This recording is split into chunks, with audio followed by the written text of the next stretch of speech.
Kasaragod Cherkala central സ്കൂളിൽ LDF സ്ഥാനാർത്ഥി Shanavas Padoor ബൂത്തിലെത്തിയതിനെതിരെ UDF പ്രവർത്തകരുടെ പ്രതിഷേധത്തിൽ സംഘർഷം. പ്രവർത്തകർ തമ്മിൽ വാക്കേറ്റമുണ്ടായി. പോലീസും സുരക്ഷാ സേനയും സ്ഥലത്തെത്തി. വിശദാംശങ്ങളുമായി രതീഷ് അതിനു മുമ്പ് ഇപ്പോൾ വൈകിട്ട് വീണ്ടും വന്നു. ഇപ്പോൾ ഈ ലാസ്റ്റത്തെ സ്റ്റാറ്റസ് നോക്കാൻ വേണ്ടി കയറിയതാണ്.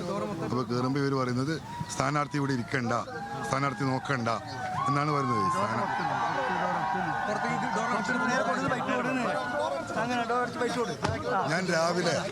ഞാൻ രാവിലെ ഈ ബൂത്ത് സന്ദർശിച്ചിട്ട് പോയതാണ്. ഇപ്പോൾ വൈകിട്ട് വീണ്ടും വന്നതാണ് ഫൈനൽ സ്റ്റാറ്റസ് നോക്കാൻ വേണ്ടിയിട്ട്. അപ്പോൾ നോക്കുമ്പോൾ അവർ പറയുന്നത് ഇനി നിങ്ങൾ ഒരു തവണ നോക്കിയതല്ലേ, ഇനി നോക്കണ്ട, ഇവിടെ ഇരിക്കണ്ട. അപ്പോൾ അവർക്ക് വേറെ എന്തെങ്കിലും ഉദ്ദേശം ഉണ്ടാവും. തടസ്സപ്പെടുത്തി അത് അവിടെ ഒരുപാട് ചാനലുകാർ അവിടെ ഉണ്ടായിരുന്നു.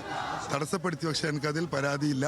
കാരണം എനിക്ക് മനസ്സിലാവുക ഇപ്പം നിങ്ങൾ കേൾക്കുന്ന ഈ മുദ്രാവാക്യടക്കം എന്തിൻ്റെ ഭാഗമായിട്ടാണെന്ന് അറിയാം. അവർ വിചാരിച്ചൊന്നും ഇത്തവണ നടന്നിട്ടില്ല.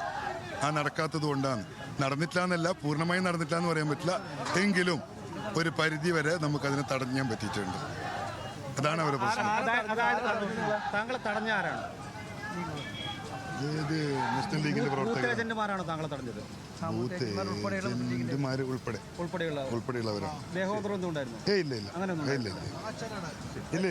കാസർഗോഡ് മണ്ഡലത്തിൽ അങ്ങനെ വ്യാപകമായി കള്ളവോട്ട് നടന്നു എന്നുള്ള ആരോപണം അത് സ്ഥിരമായുള്ളതാണ്. ഇത്തവണ മാത്രമല്ല, എല്ലാ തവണയും. ഇത്തവണ അവർ വിചാരിച്ച അത്രയും ലെവലിൽ പറ്റിയിട്ടുണ്ടാവില്ല. അതാണ് ഇപ്പൊ ഈ കാണുന്ന വികാരം. ഓക്കെ. കാസർഗോഡ് ചെർക്കള സെൻട്രൽ സ്കൂളിൽ LDF സ്ഥാനാർത്ഥി ഷാനവാസ് പാദൂർ ബൂത്തിലെത്തിയതിനെതിരെയാണ് UDF പ്രവർത്തകരുടെ പ്രതിഷേധത്തിൽ സംഘർഷമുണ്ടായത്. ലീഗ് പ്രവർത്തകരാണ് ഇതിന് പിന്നിലെന്നാണ് ഇപ്പോൾ ഷാനവാസ് പാദൂർ പ്രതികരിച്ചിരിക്കുന്നത്. വിശദാംശങ്ങളുമായി രതീഷാണ് അവിടെ നിന്നും ചേരുന്നത്.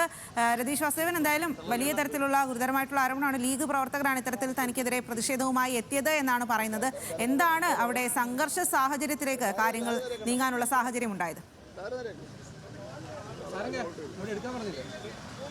രാവിലെ ഈ മണ്ഡലത്തിലെ സ്ഥാനാർത്ഥിയായ ഷാനവാസ് പാദൂർ രാവിലെ ഇത്തരത്തിൽ ബൂത്തുകൾ സന്ദർശിക്കുന്ന സാഹചര്യം ഉണ്ടായി. അതിനുശേഷം വൈകിട്ട് സാധാരണ സ്ഥാനാർത്ഥികൾ ഇത്തരം ബൂത്തുകൾ സന്ദർശനം നടത്താറുണ്ട്.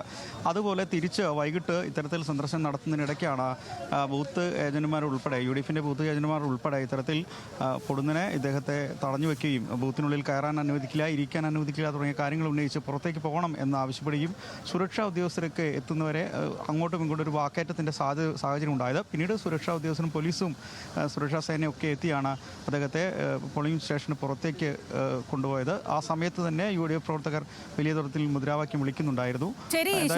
രാഷ്ട്രീയമായ ചില കാര്യങ്ങൾ തന്നെയാണ് ഷാനവാസ്